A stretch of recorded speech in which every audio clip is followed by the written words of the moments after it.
Hello mga kapalaboy, welcome back to my YouTube video. Ngayon, ipapakita ko sa inyo yung specs at yung promo natin para dito sa 2024 Mitsubishi L300 Exceed Dual Aircon.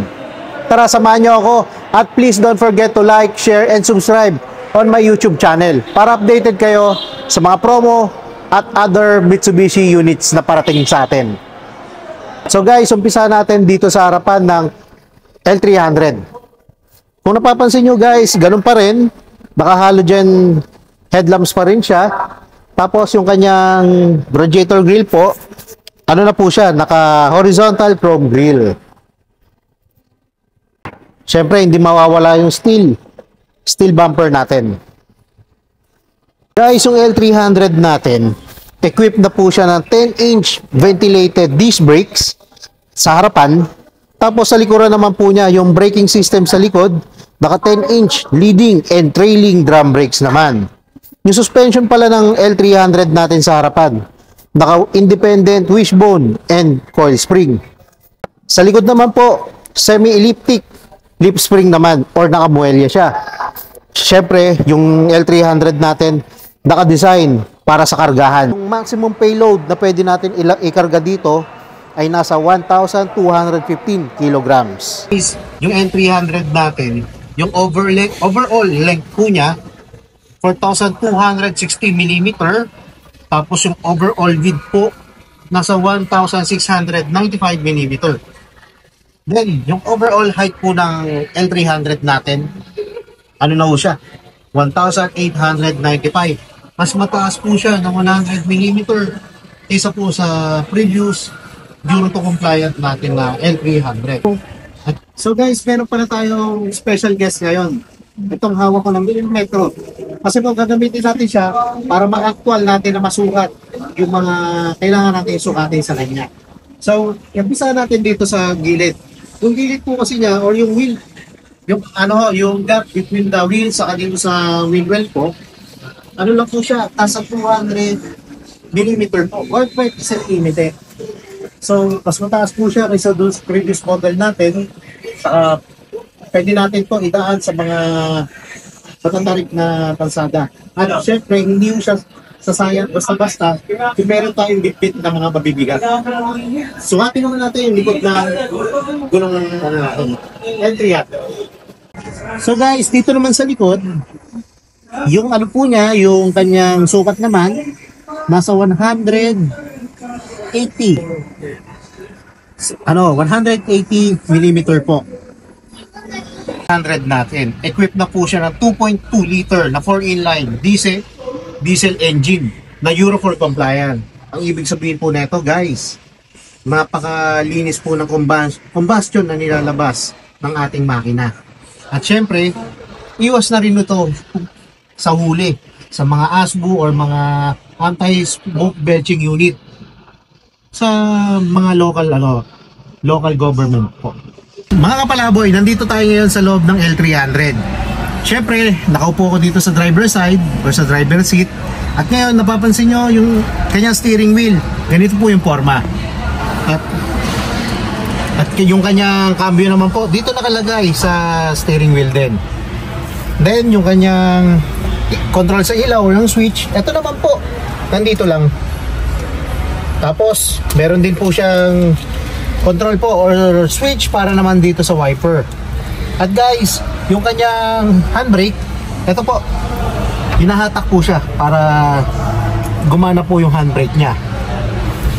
Kung napapansin nyo, yung kanyang steering wheel pala, ano na ito, more than 3 decades or 4 decades na natin ginagamit. So kung napapansin nyo, napaka-komportable. Sa kantaba ko, yung tiyan ko malaki, hindi naman bumabangga dito sa steering wheel. Saka yung view sa harap, pakita lang po. Yung view naman yan sa harap, kitang-kita natin yung buong paligid natin, harap, saka yung sa kabilang gilid, magkabilang gilid. Yung side mirror po niya, naka-design naman na sakto para makita natin yung view sa likod at yung sa gilid din po. So guys, magbibigay ako ng freebie dito, dashcam, mapa cash, bank PO, or in-house or bank financing transaction. 300 natin, yung aircon switch po niya, ito lang. Ito lang po. Tapos yung para naman sa thermostat, etong maliit na knob na to. Then, kung napapansin nyo, walang knob itong mga controls na to. Kasi napaka-basic lang ng function ng aircon natin. Parang sa blower lang, or fan speed, tapos thermostat. Yun lang naman yung ano neto. Saka yung ano natin, head unit, guys. Ano siya? USB or radio po, yung pwede natin inano dito. I-play.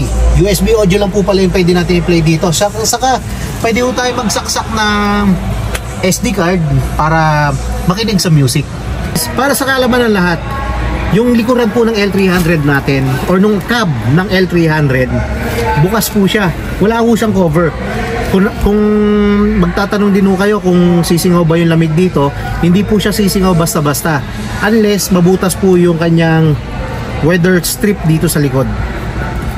Kasi may rubber po siya dito na nagko-connect sa cab saka sa body po nung L300. Palaboy, tara samahan nyo ako at puntahan natin yung likod ng L300. Nandito po tayo ngayon sa loob ng L300 FB body. Ngayon, naglagay po ako ng metro para makita natin yung actual na sukat ng kanyang haba. Yung kanyang haba po ay nasa 8.5 feet. Guys, yung height naman po nito sa loob ay 4.45 feet naman po. Then, yung haba niya, yung lapad niya, isusukatin ko lang po siya mula dito sa sa wall ng body natin, saka dito sa kabilang wall naman niya. Yung sukat naman po niya ay 5.15 feet. So, meaning, malaki ho yung may kakarga natin dito. So mga kapalaboy, yung SRP po ng 2024 Mitsubishi L300 natin na exceed with FB body dual aircon ay 1,032,540. Syempre guys, hindi mawawala yung promo natin dito under bank financing transaction. Magbibigay ako ng tatlong option regarding sa down payment niya. Option 1, kapag naaprubahan po sa RCBC at Security Bank, 26,000 po yung down payment. Option 2, kapag BDO approval naman, 28,000. Option 3, kapag other bank approval yung makuha natin, 54,000. Mga palaboy, magbibigay ako sa inyo ng exclusive freebies under bank financing transaction. Una, magbibigay ako dito ng keyless entry with alarm. Tapos dashcam, rain visor, dalawang umbrella, saka dalawang keychain. Siyempre mga kapalaboy, hindi mawawala yung mga standard freebies nito. Meron tayo ditong tint, matting, basic tools, sa early warning device. At meron na rin siyang kasamang factory rust proofing.